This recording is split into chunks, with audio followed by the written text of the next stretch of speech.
Ardeur du soleil, fraîcheur des pluies, crépuscule exquis, aube silencieuse. Il fait bon vivre aux Antilles. Bonjour et bienvenue aux Antilles. Né depuis des millions d'années, résultat de l'affrontement titanesque entre deux plaques tectoniques, l'arc antillais est principalement volcanique. Dans cette région, les volcans sont des seigneurs à la tête couronnée de nuages. Véritables châteaux d'eau pour les îles, ils sont une source de vie. Grâce à eux, la nature déploie toute sa force, puissante, généreuse, souvent exubérante. Du haut des volcans jusqu'aux récifs coralliens aux mille couleurs, s'étale une infinie variété de paysages, de faune et de flore. Le long des rivages se concentrent toutes sortes de poissons et certaines espèces plus emblématiques, comme les baleines, les cachalots, les dauphins ou les tortues marines. La Martinique et la Guadeloupe sont des îles délicieuses à vivre, sous l'auspice d'un éternel été. Et au fil des mois, des milliers de visiteurs se succèdent pour profiter de cet enchantement.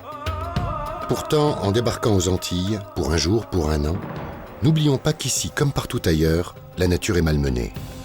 Pour cette raison, ces deux joyaux de l'outre-mer sont des zones prioritaires pour le WWF, Organisation mondiale de protection de l'environnement.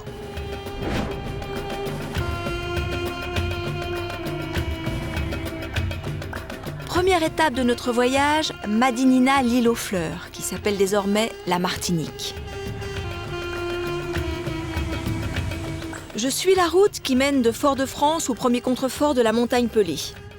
Cet axe traverse une forêt d'altitude d'exception, car pratiquement en l'état dans lequel elle se trouvait il y a des centaines d'années, bien avant l'arrivée des premiers conquistadors.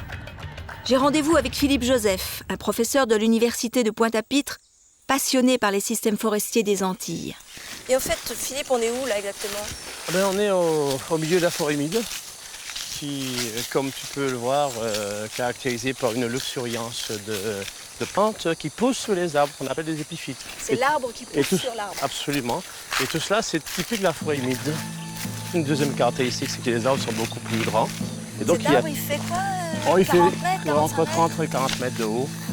Donc il y a beaucoup de pluie, donc il y a de la place pour tout le monde. C'est pourquoi c'est une zone de diversité très élevée. Autour de nous, il y aurait combien d'espèces d'arbres différents? Alors sur le massif, environ 150. Et ça, c'est assez dense, 150 espèces différentes? Oui, c'est très important, surtout une petite île aussi exiguë comme la Martinique. D'accord. Et cet arbre énorme là, c'est quoi? Alors l'arbre qui est énorme, c'est un magnolia, c'est un arbre très vieux d'une ancienne forêt âgée. Cet arbre peut vivre jusqu'à 700 ans. Et c'est un arbre qui actuellement est mélangé à une végétation beaucoup plus jeune. Et alors 700 ans, cet arbre il a connu les Amérindiens? Oui, bien sûr, plusieurs générations d'Amérindiens. Ah, c'est fabuleux! Fougères arborescentes, enchevêtrement de lianes et de racines, une forêt tropicale envoûtante. Au nord de l'île, entre 300 et 600 mètres, loin de la présence humaine, accrochée aux pentes du volcan, cette belle forêt est relativement épargnée. Plus haut, les nuages s'attardent sur les sommets et la forêt tropicale abandonne le terrain au vent et à une impressionnante humidité. Philippe me propose d'aller découvrir un autre type de forêt. En chemin, le couvert forestier s'éclaircit progressivement. Ici, les pluies sont moins fréquentes et de ce fait, la civilisation plus conquérante. Ici se pose le défi de la cohabitation de l'homme avec la nature.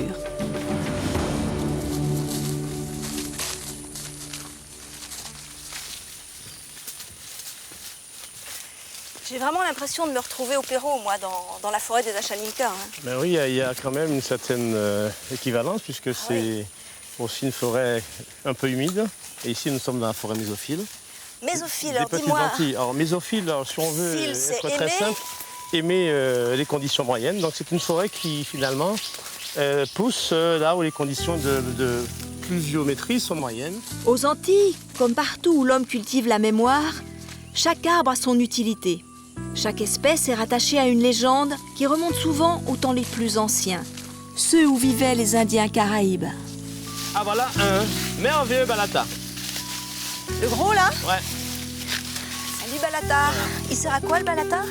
Le balata, c'est un arbre qui était très représenté dans la phase primitive de la forêt. Et après, comme c'est un arbre précieux avec un bois assez dense, de belles couleurs, après, au début de la colonisation, cet arbre a été utilisé. Et il faisait quoi, des bateaux? Non, singulièrement des meubles. Des meubles et des meubles et de la menuiserie, tout simplement. Donc le balata, ce serait un peu un acajou? C'est mieux qu'un acajou. C'est mieux qu'un acajou. C'est beaucoup plus solide. Et le balata a été complètement éradiqué de l'île. C'est un arbre qui est très rare en ce moment. Donc, on en a combien autour dans la forêt? Cette forêt-là, on a dénombré pas plus d'une cinquantaine. Ah, quand même. 50, c'est pas beaucoup, c'est une petite population. Donc on pense qu'avec la protection globale qu'il y a ici, cet arbre pourra effectivement revivre. Il a quel âge, ce pépère, là? Eh bien, cet arbre-là, entre 200 ou 300 ans. Cet arbre a 200 ou 300 ans? Ouais. Waouh. Ouais, faut dire ça comme ça. Maximum respect. Alors, chez les Amérindiens, il y avait quand même un petit rituel. Quand on était près d'un arbre ancien, considéré comme un arbre divin, eh ben, il fallait embrasser l'arbre. Ah oui, sans problème. Voilà. Un arbre divin. C'est beaucoup d'honneur pour moi. Tiens le coup, hein. Plus proche des rivages, la forêt mésophile s'étend sur des pentes également escarpées. Mais ici, des conditions climatiques plus sereines et la proximité de la mer ont naturellement invité les hommes à s'installer. Et l'espace forestier est à chaque instant un peu plus grignoté par cette présence humaine. Depuis des dizaines d'années, la forêt mésophile de la Martinique perd de sa superficie. C'est une forêt en bonne santé, là. En très bonne santé. On dit que c'est une forêt qui n'est pas très loin de ce que Christophe Colomb a pu percevoir en longeant la côte martiniquaise.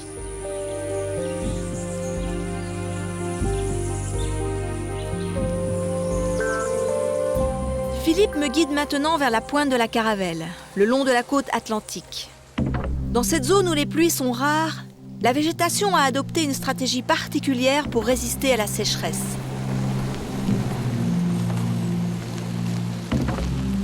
Ici, Philippe, on est dans la forêt sèche. Oui. La caractéristique, c'est quoi? Alors, c'est une forêt qui est caractérisée par, comme tu peux le voir, des cimes sans feuilles. D'accord. Deuxièmement, d'autres arbres ont des feuilles rouges ou rosées. Et ça, c'est dû au fait qu'il n'y a pas beaucoup de pluie dans cette zone. Il pleut presque pas sur le bord du littoral. Absolument. Il pleut très peu. Et comme il pleut très peu, il faut absolument une partie de l'année que ces arbres puissent se protéger contre la chaleur, contre la température. Donc ces arbres vont perdre leurs feuilles. Et Philippe, en fait, qu'est-ce qui s'est passé là? Alors ça, c'est la conséquence de la déforestation. L'homme coupe la forêt. Les arbres ne peuvent plus maintenir mécaniquement le sol s'en va par le ruissellement. Et après, on a cette roche-mère, ce substrat infertile et qui continue à se dégrader. C'est fichu. C'est fichu. C'est un désert. Absolument. Totalement irréversible, la désertification est le pire des ennemis. Et la forêt martiniquaise ne s'étend déjà plus que sur un tiers de la surface de l'île. Il est évident que notre responsabilité est engagée et que nos modes de vie ont un impact sur la nature. C'est à nous de décider, à chacun d'entre nous de faire le choix de protéger ou de détruire. Toutes les forêts du monde sont en danger de disparition. Et notre avenir avec elles, leur sauvegarde est une priorité. Super. On a fait vraiment une belle balade à travers toutes les forêts de la Martinique. Tout à fait. Qu'est-ce qu'il faut faire pour que ces forêts demeurent? Mais ces forêts sont menacées parce que les productions humaines progressent. Et il faut savoir que la forêt, actuellement, elle occupe une surface très faible par rapport à sa surface. Combien il reste de forêts en Martinique? 20% de surface. Il faut absolument que cette forêt soit protégée parce que c'est une zone de grande diversité. Tout à fait. C'est ce qu'on appelle un hotspot. Tout à fait, hotspot.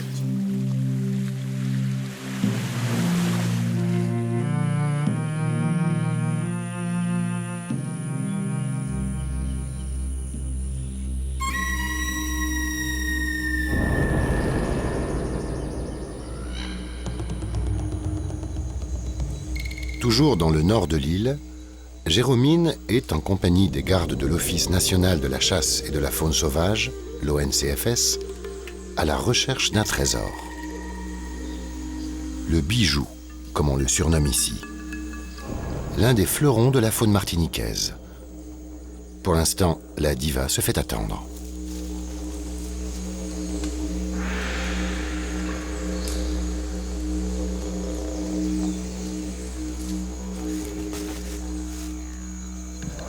abeille. Ah, bien vu. Super. Et là, elle saute. Ouais, Ah, c'est magnifique. c'est beau, hein. C'est vraiment une belle mygale. Ouais. C'est une des plus belles mygales du monde. Hein. On la traite souvent de petits bijoux. La voilà, la Matoutou falaise, l'Avicularia versicolore, mygale endémique de la Martinique qui se nourrit de cafards et de petites larves. Vous détestez les araignées, mais Matoutou est inoffensive. Enfin presque, car quelquefois après l'accouplement pour des raisons obscures ou peut-être un petit creux compréhensible, les femelles dévorent leurs amoureux. Jérômine, viens voir la belle mygale. Il y en a une? Il y en a une. Elle est où? Elle est là, sur le tronc. Ah, oh là là, la couleur. Ah, là, on la voit bien. Hein. Elle est très colorée. On la voit vraiment, vraiment bien.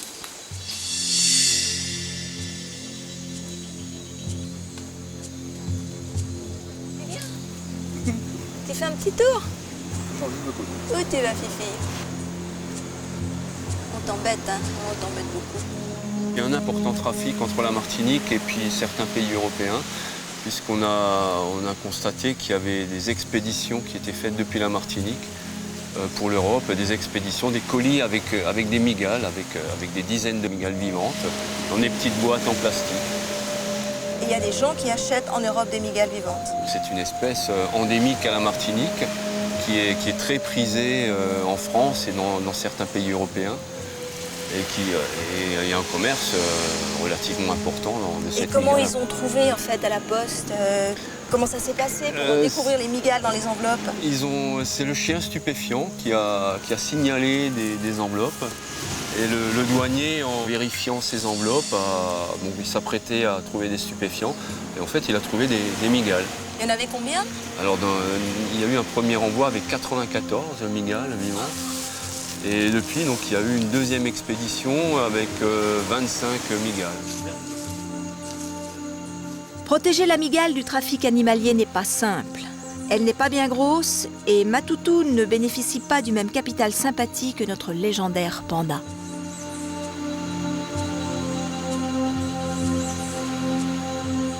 Ici, la mygale fait l'objet d'une protection réglementaire au niveau local.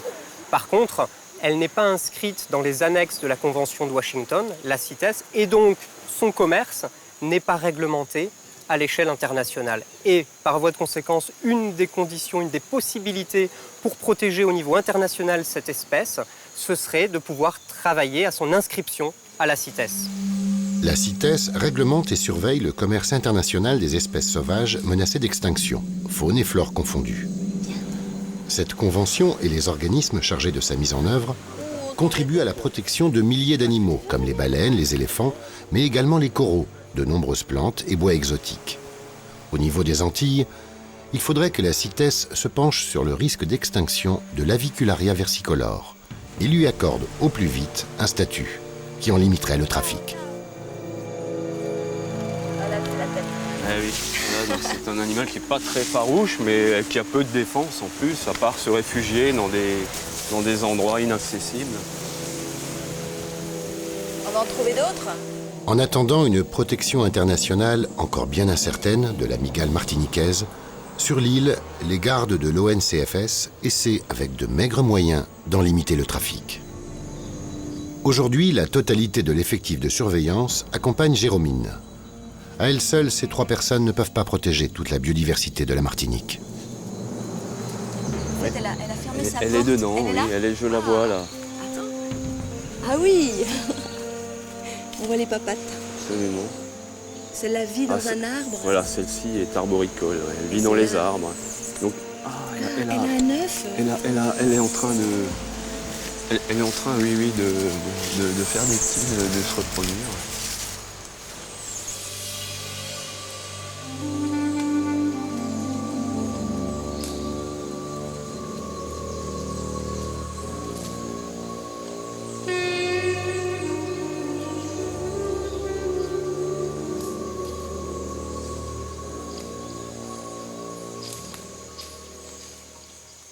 Les collectivités françaises d'outre-mer renferment une richesse en biodiversité absolument exceptionnelle. Tout l'endémisme de ces collectivités d'outre-mer dépasse l'endémisme de toute l'Europe continentale. C'est-à-dire qu'on a plus de plantes qui n'existent que dans les Antilles que ce qu'on peut trouver d'unique en Europe continentale. Donc c'est effectivement une chance extraordinaire pour la France, mais c'est aussi une responsabilité particulière parce que ce patrimoine, il faut pouvoir le protéger, le conserver et le transmettre.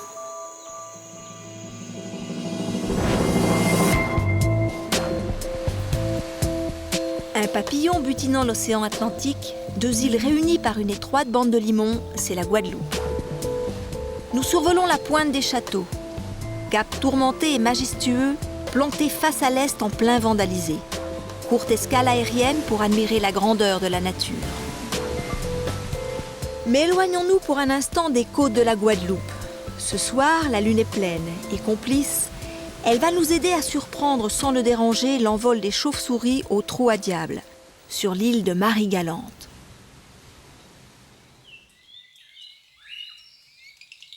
Trou à diable, c'est une grotte dissimulée en plein bois au centre de Marie-Galante.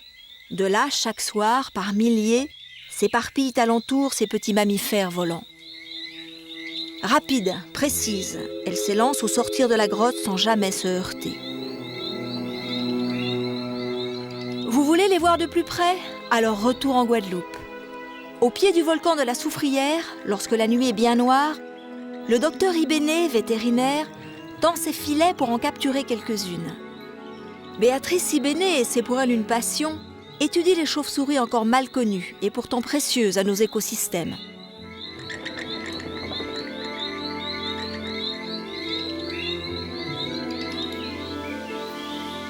C'est pas facile d'étudier les chauves-souris, hein, donc il y a la méthode par capture au filet.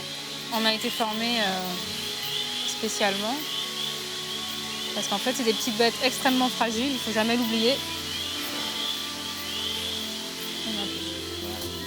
C'est trop mignon.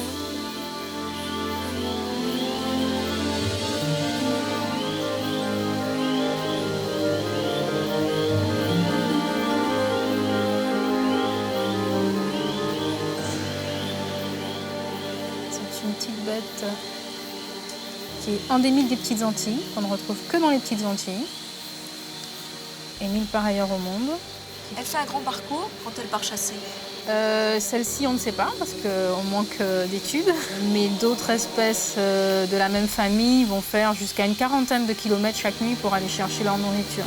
Donc c'est Ardops nicholsi, c'est une petite insectivore. Sexe, D'après toi? c'est un garçon. Normal. En fait, celle-ci, on peut l'utiliser comme bio-indicateur des milieux forestiers parce qu'on l'a en quantité dans les forêts bien préservées. Elle indique en fait que la forêt va bien. Que la forêt n'est pas trop mal menée. Donc c'est pour nous un bon bio-indicateur de la santé des types forestiers de la Guadeloupe. Avant-bras, 47,5. AB, Voilà. avant-bras. 47,5. Ah là, je l'entends vraiment là. Voilà, c'est un cri social. Un parce cri qu'elle social. presse. Elle nous dit qu'elle en a marre. 5e doigt, 73 mm. 73 mm. Et en fait, Béatrice, le but ultime de toutes ces recherches, toutes ces observations, c'est quoi? De mieux les connaître, hein, tout simplement. Mieux connaître leur répartition, savoir quels milieux elles fréquentent, quels milieux sont importants pour elles. Les chauves-souris n'ont pas toujours vraiment bonne réputation. Et en fait, elles sont terriblement utiles, pour des tas de raisons. Elles sont utiles aux écosystèmes, hein, puisque les espèces insectivores régulent les populations d'insectes. Hein. Par exemple, pour la Guadeloupe, ce sont quasi les seuls prédateurs d'insectes volants nocturnes. On estime qu'elles mangent chaque nuit 400 moustiques. Hein, puisqu'une petite chauve-souris insectivore va manger chaque nuit, va chasser chaque nuit la moitié de son poids en insectes. Ça peut faire 2 kilos par an d'insectes pour les petites bêtes qu'on a ici. Et certaines chauves-souris aussi vont ensemencer la forêt.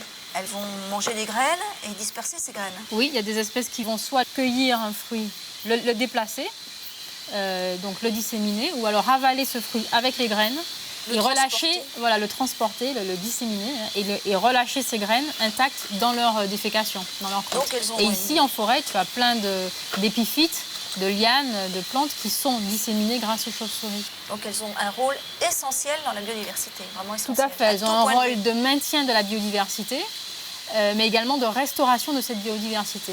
Donc ici en Guadeloupe, il est essentiel de protéger les chauves-souris. Il y a déjà des espèces qui sont en voie de disparition. Malheureusement, sur les 13 espèces qu'on a en Guadeloupe, on a quand même 7 espèces qui sont sur la liste mondiale des espèces menacées, avec 3 espèces qui sont classées en danger, hein, donc avec un fort risque d'extinction dans les années à venir. Hein. C'est notamment le cas des espèces endémiques de la Guadeloupe ou de la Guadeloupe et de Montserrat. Vous êtes convaincu de l'utilité des chauves-souris? Alors, laissez désormais ces petites bêtes peupler vos dépendances. D'autant plus que les Antilles n'ont jamais été une arche de Noé. La faune y a souffert et se fait aujourd'hui bien discrète. Rares sont les animaux qui ont survécu aux flèches et aux fusils. Après les perroquets des Antilles et les phoques-moines des Caraïbes qui ont été exterminés, les chauves-souris ne sont pas à la fête. Quand allons-nous décider d'arrêter le massacre?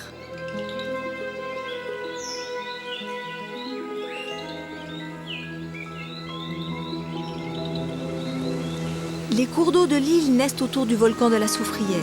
Sur l'une de ces rivières, nous voilà partis à la pêche à l'épuisette avec Stéphane Di Moro, garde au parc national. Cette épuisette n'est pas un modèle ordinaire, elle est électrique et permet à Stéphane de recenser la faune aquatique. Rassurez-vous, l'effet est indolore. Le courant a pour but de simplifier la capture en anesthésiant les crustacés le temps du comptage.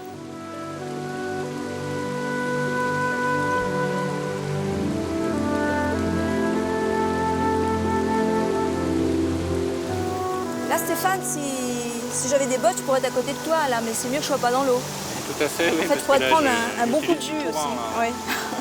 On a des tensions supérieures à 400-500 volts. Ah oui, d'accord. Après, les intensités sont plus faibles, mais c'est bien pour ça que les animaux réagissent. Donc, moi, je me protège avec des bottes. Hein. Donc attention, je vais mettre le courant. Vas-y. Donc tu vois que tout de suite, ça s'agite devant. D'accord, ça fait remonter les bestioles à la surface. Alors, c'est une rivière qui a des grosses densités ici.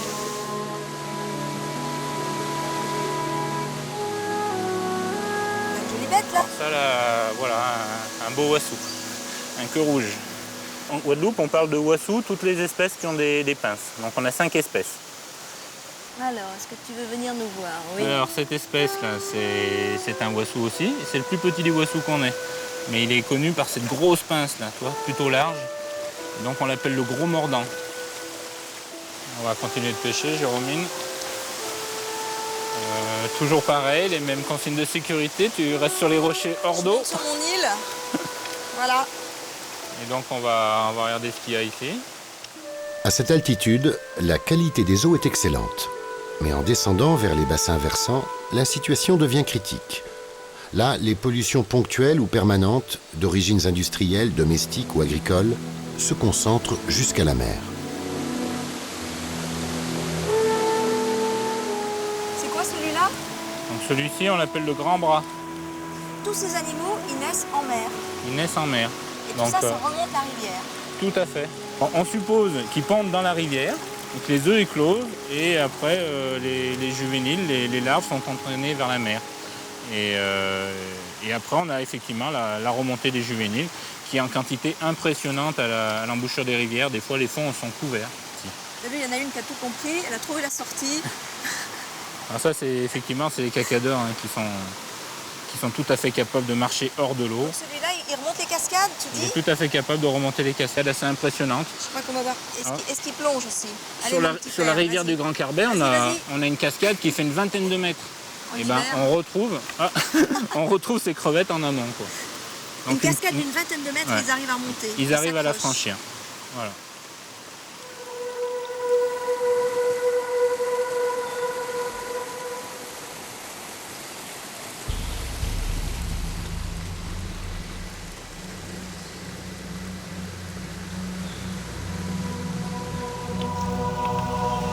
C'est vide. Oh, on n'a plus rien.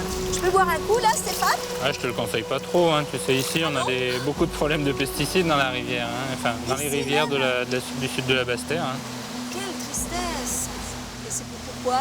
Ben, c'est des pesticides qui ont été utilisés sur les cultures, notamment les bananes. Et si tu veux, je t'emmène voir une bananerie. Là, tout près. Tout près, juste à côté.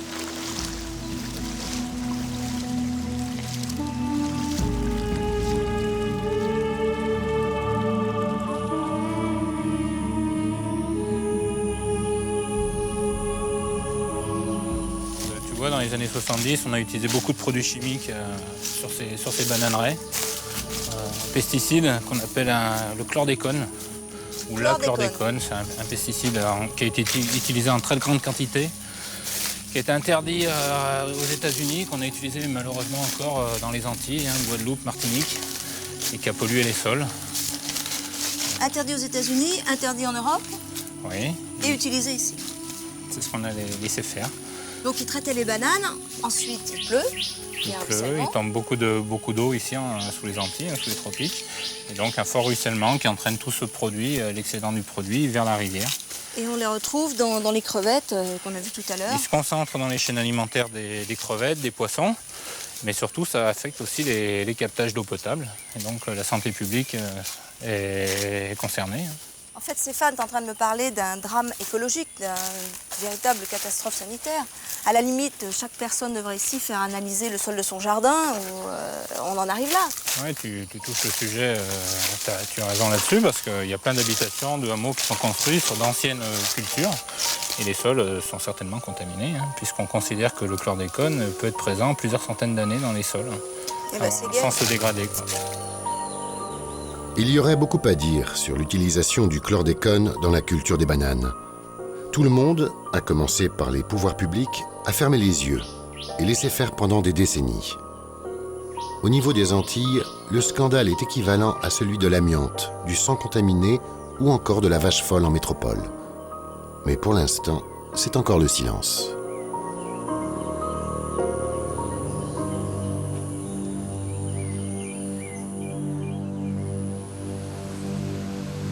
Nous sommes juste derrière Pointe-à-Pitre, dans la réserve de Grand Cul-de-Sac marin, en compagnie de Daniel Imbert, universitaire et passionné des milieux humides. Daniel connaît le moindre canal de ce labyrinthe végétal et je le suis avec confiance.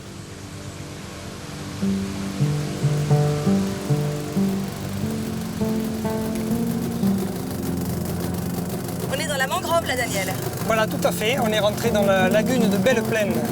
Il y a plusieurs espèces de mangroves en fait. Oui, il y a plusieurs espèces de palétuviers. Ici en Guadeloupe, on en a essentiellement 3 qui sont les plus abondantes. Là, en bordure de mer, on ne trouve que le palétuvier rouge, celui dont vous voyez les racines aériennes, qui fait ses fruits qui pendent des arbres. C'est un bois qui est gorgé de tanins.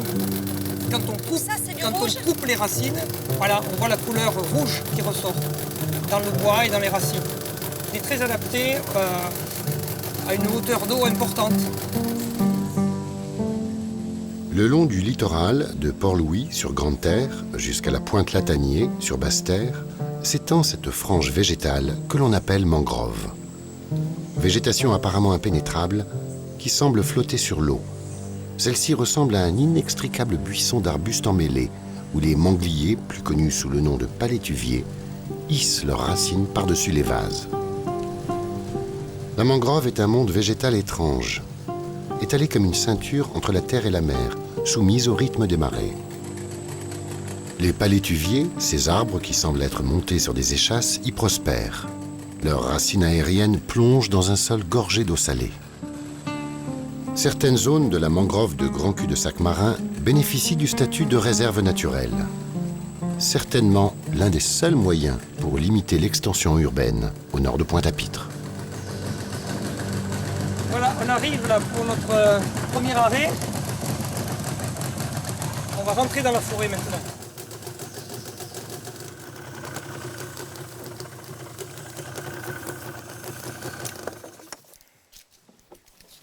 Ah, c'est tranquille, hein.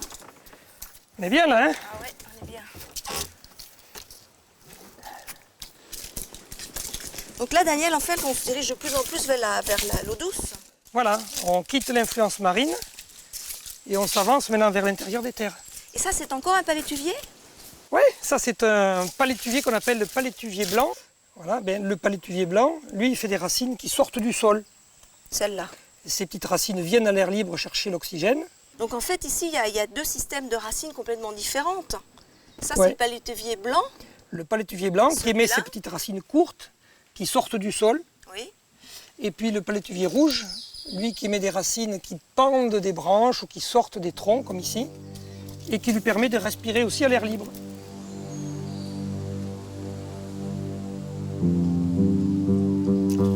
Maintenant, on va quitter la mangrove. Il y a de moins en moins de sel dans le sol et d'autres espèces vont prendre la suite. On va déboucher dans la forêt marécageuse. C'est une forêt qui pousse dans l'eau douce. Le sol est dessalé à partir de maintenant, grosso modo. Une forêt beaucoup plus dense, où les arbres sont beaucoup plus on voit vraiment, hauts. hein, c'est Voilà. évident, hein. L'ambiance est vraiment très humide ici. Les arbres sont beaucoup plus grands que tout à l'heure. Ouais, on Ils a de sont très belles plus souches. appuyés, Là, on a des arbres qui sont plus hauts, avec beaucoup d'épiphytes. C'est le paysage typique de cette forêt. Celui-là est superbe. Oui, tu as vu ces contreforts Ah oui. qui nous permettent vraiment de se maintenir sur ces sols qui sont très mouvants. Tu as vu qu'il monte haut, hein, jusqu'à 3-4 mètres, des fois 10 mètres de hauteur. Ça lui permet de résister aussi bien à la force des vents et en même temps à ces sols qui sont mouvants et ça lui donne une bonne stabilité. Il y a ces racines qui vont sur des mètres. Voilà, qui prolongent les contreforts, qui lui permettent de respirer aussi sur plusieurs mètres de distance. C'est ça qui fait son avantage adaptatif. C'est pour ça que cette espèce domine. C'est la seule d'ailleurs qu'on trouve pratiquement comme espèce d'arbre ici.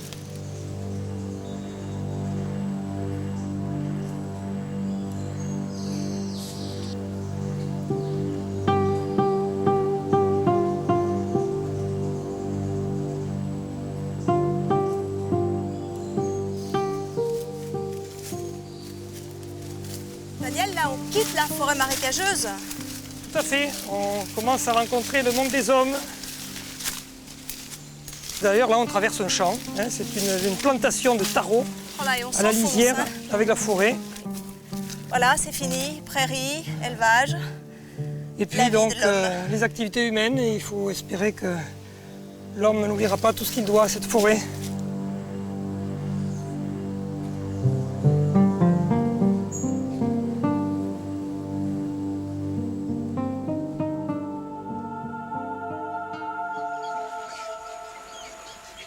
La réserve naturelle de Grand Cul-de-Sac marin protège et réglemente toute l'activité à l'intérieur d'un périmètre essentiel pour le patrimoine faunistique de la Guadeloupe.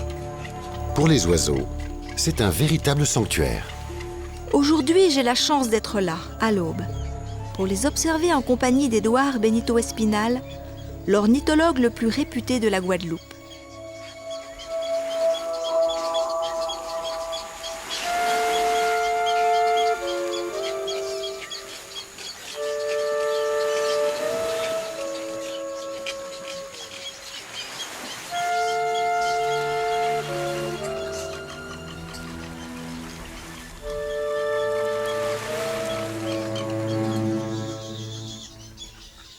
Édouard, on a combien d'espèces d'oiseaux autour de nous, là? On peut dire qu'on a 4 espèces. Le héron garde-bœuf, qui est l'espèce dominante. C'est le blanc. C'est le blanc, avec le mâle qui a la crête, disons, brun, un petit peu brun clair, terre de ciel. Nous avons les frégates, Fregata magnificens, avec les lambettes là, qui arrivent, mâles et femelles.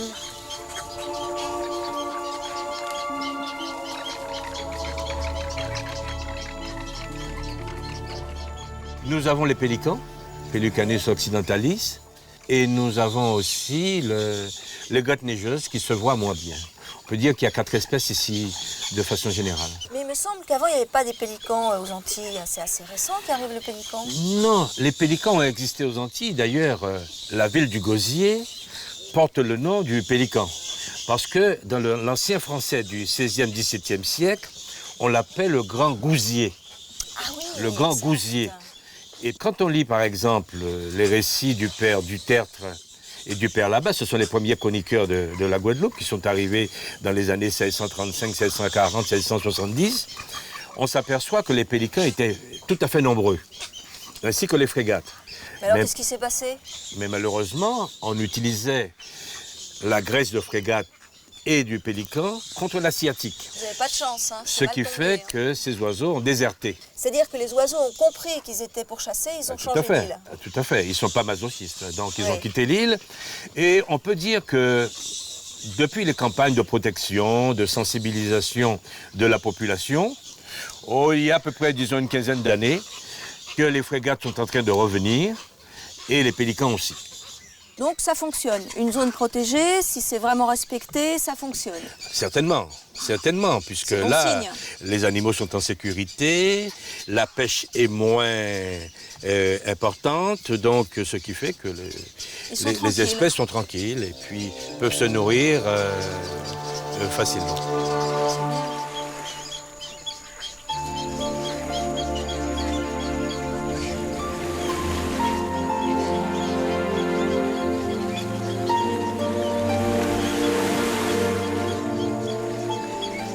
Il y a des nids là, il y a plein de nids. Il y a des nids, c'est une zone aussi, c'est une zone dortoir, bien sûr, mais c'est une zone aussi de nidification.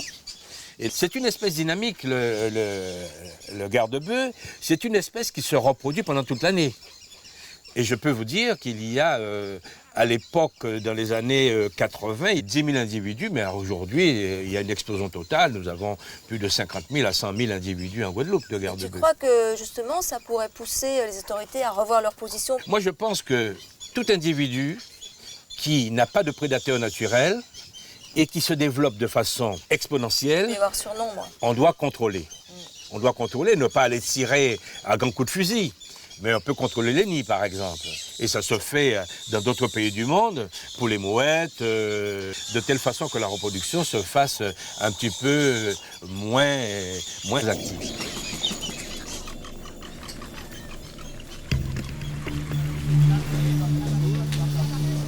C'est du thon que tu as là? Et c'est combien le kilo? 10 euros. En Guadeloupe, la pêche est une activité ancestrale.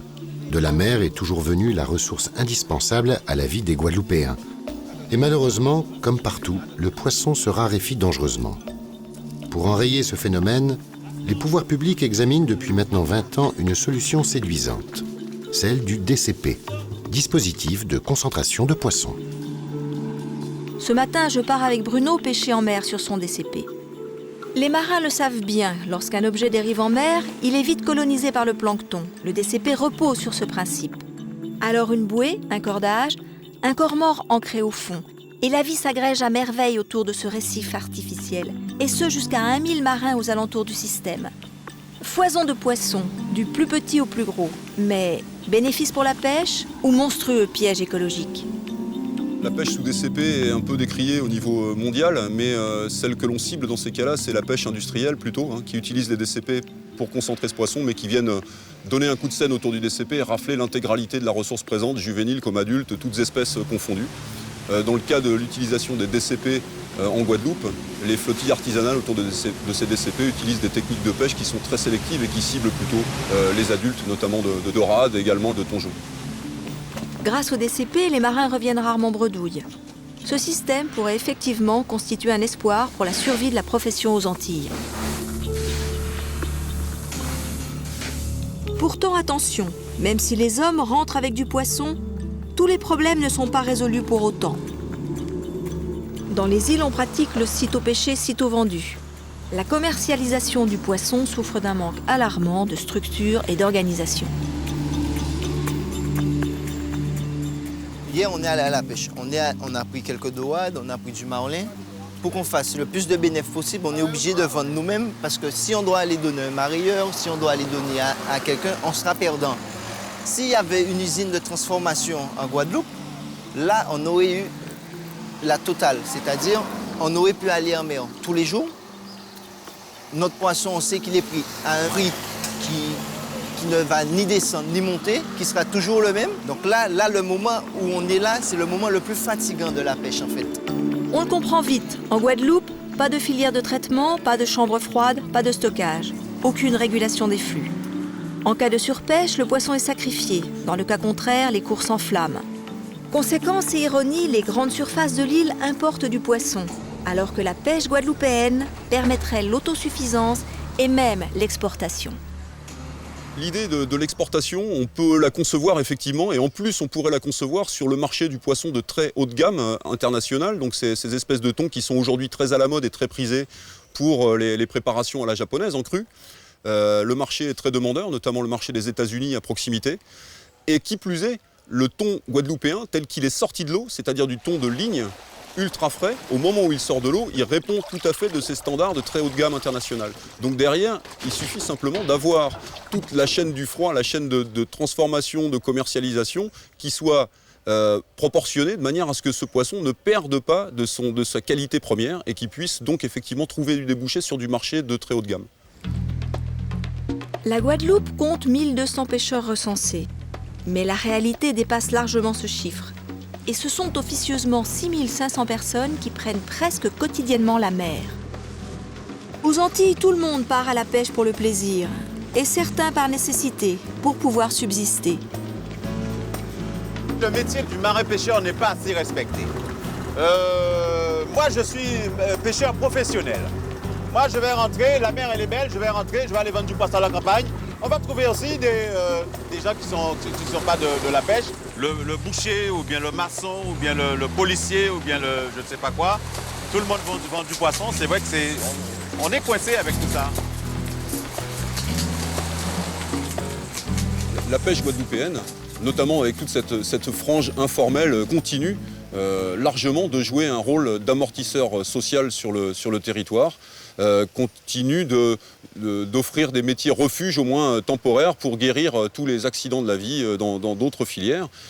Quand on a, et c'est le cas, une sinistrose dans l'agriculture par exemple, c'est la banane qui déguste en ce moment, il y a beaucoup d'ouvriers agricoles de la banane qui sont au chômage, quoi de plus simple pour eux que pour simplement augmenter un petit peu leurs minima sociaux, d'embarquer à bord d'un bateau et puis de compléter leurs maigres revenus par ce qu'ils vont pouvoir pêcher instantanément. Cap maintenant vers les îlets de la Petite Terre, à une demi-heure de Saint-François. En 1972, la dernière personne qui vivait ici quitte les lieux. Depuis, l'État a transformé la place en réserve naturelle. Sous l'égide des gardes de l'Office national des forêts, l'espace est protégé et son accès réglementé de façon bien pensée. René Dumont veille en alternance sur la réserve avec ses collègues. Ces murets là, ça indique qu'il y a eu des maisons, il y a eu un village, il y avait des gens qui ont vraiment vécu ici. Oui, tout à fait. Il y a eu une population sédentaire à Petite Terre. Donc on voit les délimitations des terrains, on voit un peu plus loin là, les vestiges des maisons. Donc il y a eu jusqu'à une vingtaine de personnes qui ont habité sur le site. Des familles différentes. Des familles différentes. C'est des gens qui venaient de la Désirade ou qui venaient de Guadeloupe? Oui, souvent des familles de Désirade qui venaient ici et qui pratiquaient la pêche et les cultures vivrières. Si vous débarquez sur l'île, voilà la drôle de bête que vous allez croiser. L'iguane des Petites Antilles. Sur 150 hectares, l'archipel de Petite Terre en abrite une colonie de 8 à 10 000 individus, autant qu'à la Désirade et qu'à la Dominique.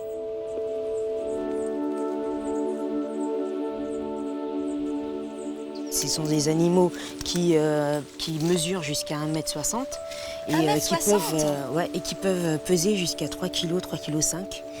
Ah, il aurait quel âge celui-là? Voilà. Donc il est quand même déjà assez vieux puisque on voit déjà qu'il a ses bas-jours bien roses et puis la jugulaire qui est très prononcée. Il a carrément une posture de mâle dominant. On sent que c'est voilà, il est perché très haut. Tiens, regarde, il y en a un autre là. Ah, il y en a un là, il y en a un là. Donc c'est quand même une grande population d'iguanes qu'on a sur les îlets de Petite Terre.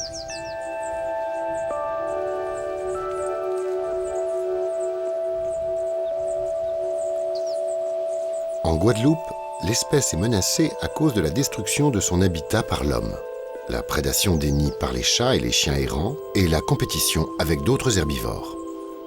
L'introduction de l'iguana delicatissima aux îlets, associée à des mesures de gestion et une surveillance scientifique, permet d'envisager le sauvetage de l'espèce.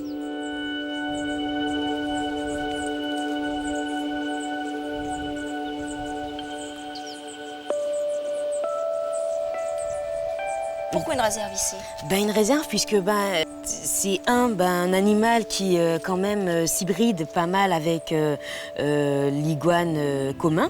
Ça se passe Alors, pas ici. donc, ça se passe pas ici, Dieu merci pour nous. Hein. On conserve nos individus purs. Ah oui. Donc, cette iguane qui vit ici, sur Petite Terre, pour se reproduire, il fait entre 8 et 20 œufs. Or que l'iguane commun, il a entre 10 et 30 œufs. Donc, si jamais il est introduit, eh bien, c'est la fin de l'iguane des Petites Antilles. Et c'est dramatique. Ou c'est dramatique puisque t'as une espèce l'iguane, en fait qui va dévorer l'autre. voilà, donc ça se fait toujours au détriment de l'iguane des Petites Antilles. Ah ouais.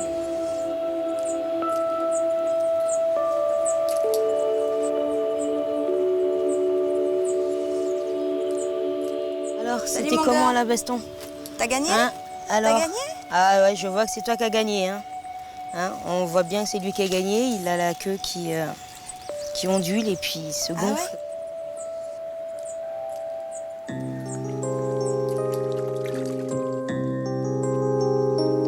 Les îlets de Petite Terre ne sont pas uniquement le sanctuaire des iguanes.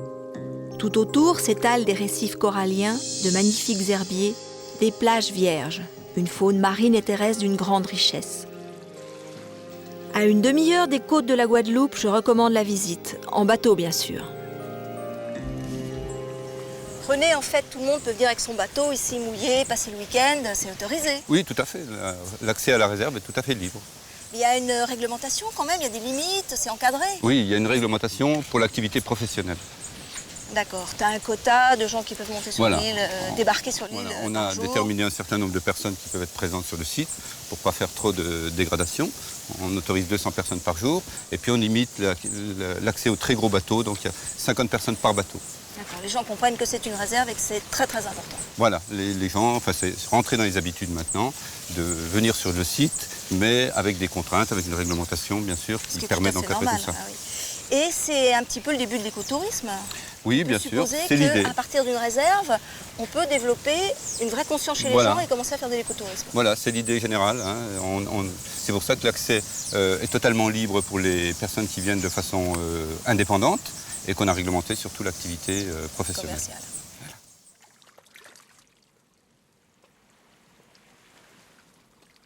Retour vers la civilisation et ses exubérances.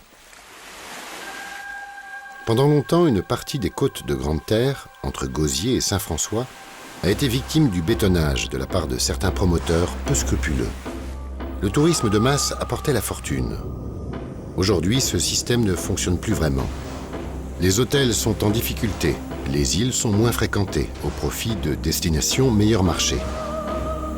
La Guadeloupe doit réfléchir à une forme de tourisme plus chaleureuse, plus authentique. Jean-Claude Christophe, le maire adjoint de la commune de Gosier, l'une des destinations préférées des charters, est de cet avis.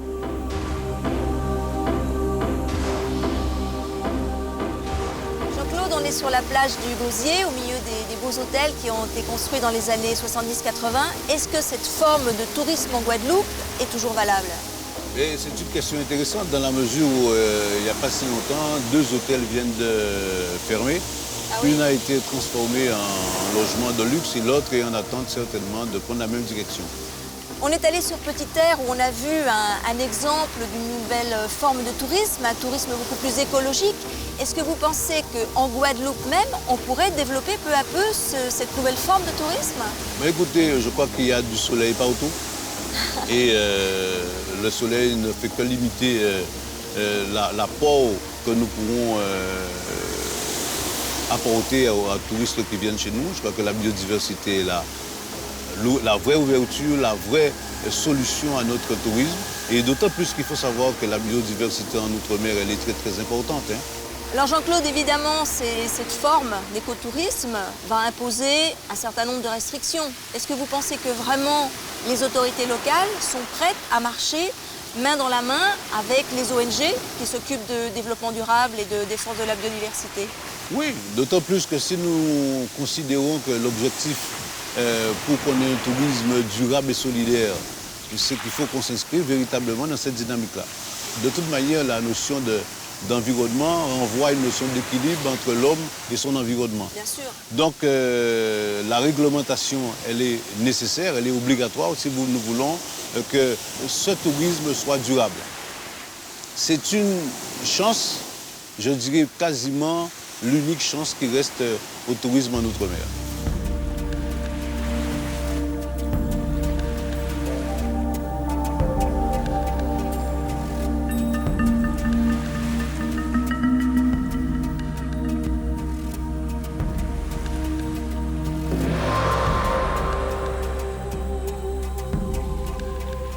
Voilà, nous quittons les Antilles, ces espèces endémiques, ces zones encore vierges, ces arbres de l'époque des Indiens Caraïbes.